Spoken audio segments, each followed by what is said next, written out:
प्रणाम भाई लोग। आज रुआ सबके प्यार दुलार आशीर्वाद के बदौलत ये भोजपुरी इंडस्ट्री में ऐसन कीर्तिमान स्थापित भइल बा। आज हेलो कौन 800 मिलियन व्यूज क्रॉस कर गई।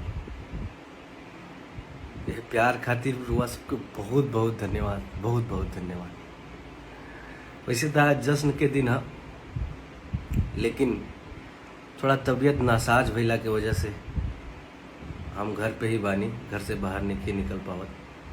हमें जैसे बड़ भाई आशीष वर्मा जी के, स्नेह उपाध्याय जी के, सोनू वर्मा जी के, आशीष यादव जी के और पूरा टीम के, हेलो कौन के पूरा टीम के बहुत बहुत धन्यवाद देता नहीं और बहुत बहुत बधाई देता नहीं। और सबसे ज़्यादा बधाई हम रुआ सबके देता नहीं कि इतना ज़्यादा प्यार दुलार रुआ सब यह गाना के देहनी जा। तबीयतें खराब भइला के वजह से थोड़ा सा हमार बोल बम में लेट होता, कांवर गीत में।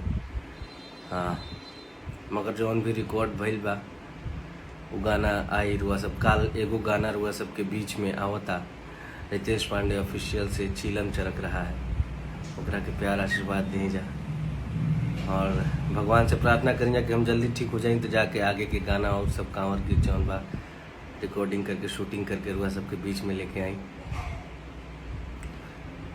एक बार फिर से बहुत बहुत धन्यवाद रुआ सबके।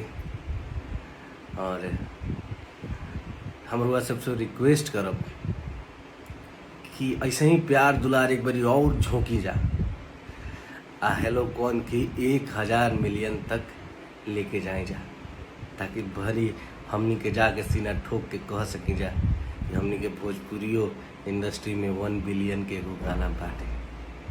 और माई करस की सैकड़ों गाना, हजारों गाना भोजपुरी में 1 बिलियन के होखो, लेकिन हेलो कौन काफ़ी नज़दीक बा 1 बिलियन के आंकड़ा के। तो एक बारी जोर लगाई जा और जल्दी से जल्दी एकरा के 1 बिलियन तक पहुँचाई जा।